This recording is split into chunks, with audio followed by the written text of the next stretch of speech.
Oi, gente, boa tarde. Tudo bem? Vocês me ouvem bem aí? Não tá baixo, não? Queria começar agradecendo muito o convite de Bárbara. Bom, é, mas, enfim, a oportunidade de estar aqui é muito especial quando a gente recebe esse tipo de convite, principalmente quando a gente pensa que a distância que nos separa é continental, né? E a gente que está longe dos centros de pesquisa, a gente acaba sofrendo mais isso, né? Se a gente para pensar, é muito mais conveniente estabelecer as interlocuções aqui perto, né? Onde já está a maior parte dos pesquisadores, do que a gente fazer essa ginástica que a Bárbara fez nos últimos dias para tentar fazer essa interlocução lá. Então, enfim, fico muito feliz com essa oportunidade e também com a oportunidade de dialogar com outra área. Assim, minha área, a trajetória de formação foi toda na comunicação. Eu não sabia assim, que podia dar essa liga e, e espero que funcione. Mas ao mesmo tempo, assim, eu acho que eu acho que a Bárbara, a equipe, né, de maneira geral, foi muito feliz nessa. Porque eu me senti muito relacionado, muito intimamente provocado pelas duas. Eu espero que vocês percebam isso na minha fala, assim, né, pelas duas, pelo trabalho das colegas que me precederam e que eu não conhecia também, tive o prazer de conhecer. Então, é isso. Eu sou Leandro, eu venho de lá de Belém, onde eu nasci e não me formei lá, né, me formei na graduação, mas depois saí, fui estudar em Belo Horizonte, vim aqui no Rio de Janeiro, passei um tempinho aqui rápido no pós-doc lá na UFRJ, mas logo voltei para lá e fiquei por lá. Trabalhei também na Unifespa, que é a Federal do Sul e Sudeste do Pará, e depois fui para Belém para trabalhar na UFPA, no PPG-Com, que é o PPG em Comunicação, e na Faculdade também de Comunicação. Bom, o convite para vir para cá foi para falar sobre imaginários políticos. Eu fiquei pensando, nossa, imaginários políticos, assim, como é que eu vou fazer essa conversa? Também estava meio preocupada, a Marina estava falando assim, perdeu um pouco o sono. Eu pensei logo assim, o que será que os colegas do design discutem a partir dessa temática? E mais, assim, o que será que eles esperam que eu fale sobre isso? Fiquei muito paralisado por isso, tanto que eu falei para a Carolina, ainda não terminei de fazer. Eu confesso para vocês que eu terminei de organizar assim, ontem à noite. Então, quais seriam os nossos pontos de interlocução? Seriam as imagens, as formas, a experiência visual, a expressividade, a imaginação e a política. Né? Então, eu me dei conta do quanto diferentes áreas de conhecimento elas estão levando a sério essa ideia de que a política possui uma gênese estética, de que ela tem atravessamentos estéticos evidentes. O que significa isso? A política ter uma gênese estética, e foi mais ou menos em torno disso que eu tentei organizar minha fala. Para explicar isso, eu vou tentar contar três histórias bem curtas, a partir das quais eu acho que essa ideia, que não é minha, obviamente, né, ela ficaria bem explicada. A primeira aconteceu uns anos atrás, numa festa em que eu estava, da família da minha ex-companheira. E era um lado mais, digamos, abastado dessa família, sabe? Da família dela. E uma parte da família era inclusive de origem judaica e eram muito tradicionalistas. E a gente estava lá na festa, no salão, era um salão de um prédio, e ela ficou naquela cutucada, só os mais íntimos fazem, assim. Aí eu, o que foi e tal, ela veio cochichar, assim, olha, você consegue olhar ao redor e perceber uma coisa que está destoando? Aquela olhada de susto, né? Aí dá o tapa, não, olha discretamente. Eu olhei discretamente, então não percebi nada, né? E ela olha de novo, nada. Ela vê, perceba algo que esteja destoante e tal. Aí que eu percebi que ela estava olhando para uma mesa que estava próxima da gente. E assim, todos na festa, muito bem vestidos, alegres, curtindo a festa, né? Uma festa de aniversário, inclusive, de uma das avós e tal. Mas tinha uma pessoa, uma mulher, uma moça, né, que estava diferente. Ela tinha uma roupa mais simples, ela era uma mulher negra e ela estava trabalhando.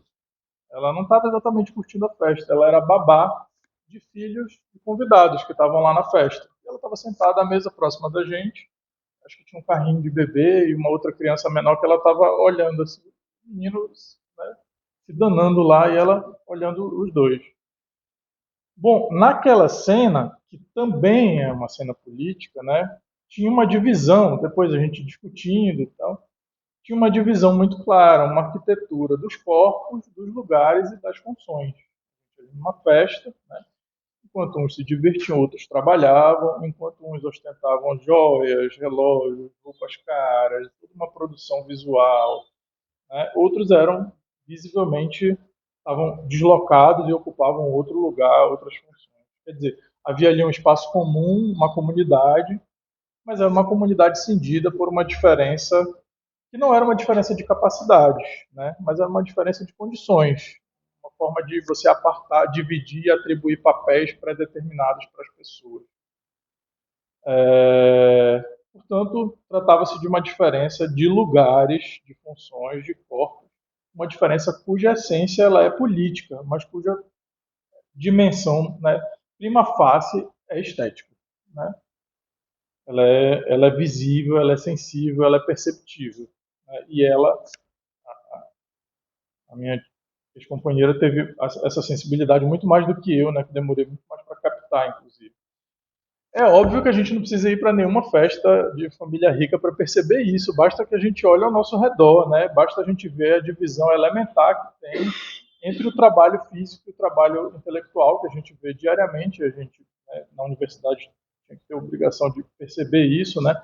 Entre aqueles que limpam, consertam, constroem, cuidam, e aqueles que se ocupam de outras funções, que ocupam outros lugares, em geral, inclusive, mais privilegiados e mais bem recompensados, né? Tanto em termos de prestígio quanto em termos de recompensa financeira mesmo. Pois bem, esse seria o primeiro exemplo. Né?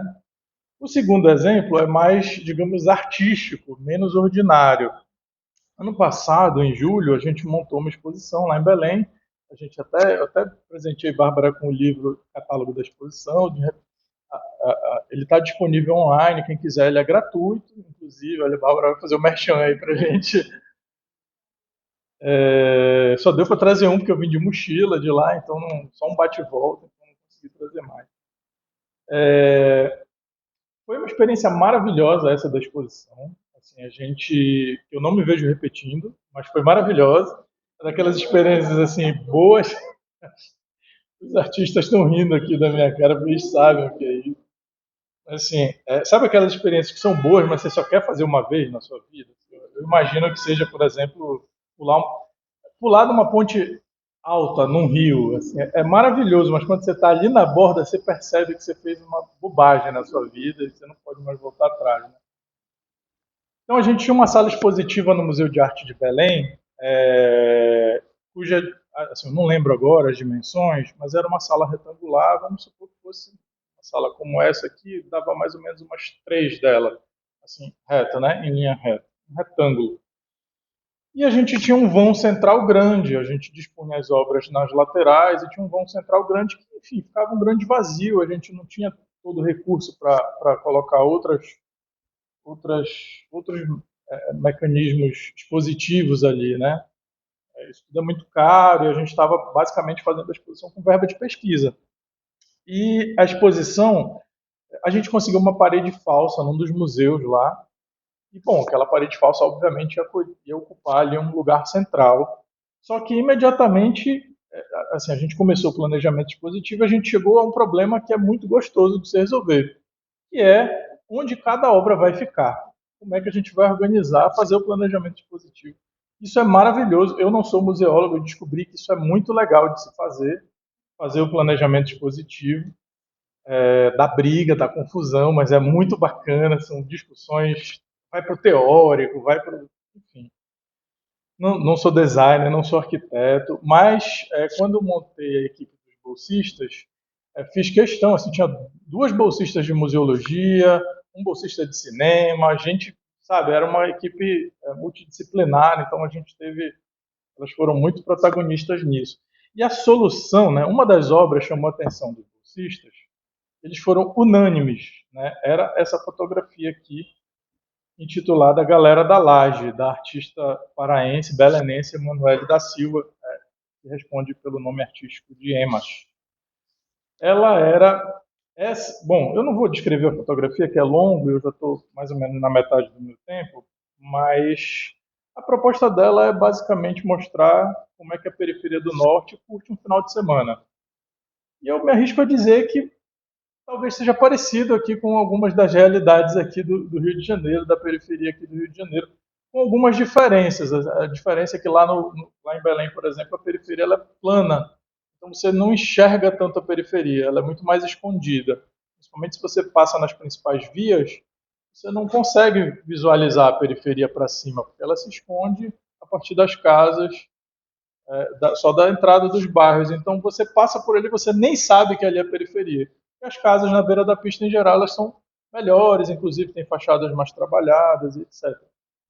Então é preciso morar lá para saber onde é que estão as periferias de lá, porque você não enxerga. Aqui no Rio não, você consegue visualizar mais ou menos onde é que elas se colocam. Inclusive, assim, a minha relação com o Rio é curiosa, porque a primeira vez que eu vim ao Rio não foi para turistar. Eu tinha uma amiga, muito amiga minha, que morava em Nilópolis, em Mesquita.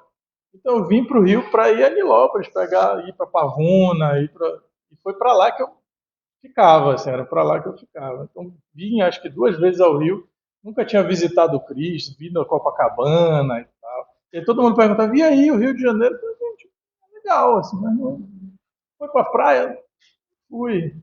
Visitou o Cristo? Não, então todo tipo de viagem foi essa? Não foi para o Rio de Janeiro.